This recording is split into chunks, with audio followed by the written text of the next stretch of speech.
Hey everyone, Gil here at Gray Man Prepping.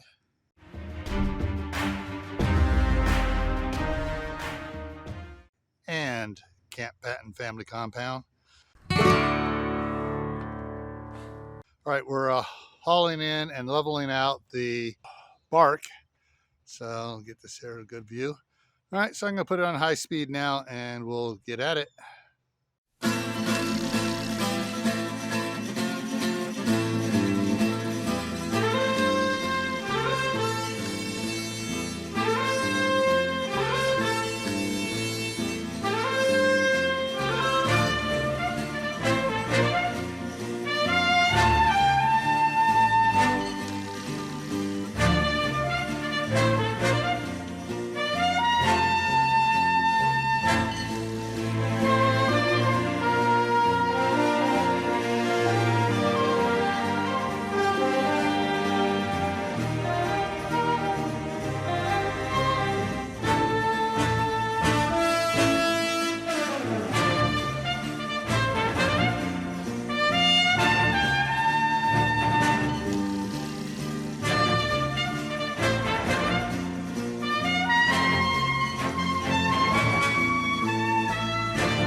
All right, we got it, I would say 99% done. I am going to grab a couple more buckets of fine either today or tomorrow. And over in this area here where this carpet thing is here, I'm going to put some under there like I did where the other carpet is back there. I'll show you that later. And a little bit feathering it out in here where it's a little thin. But that's what we got so far.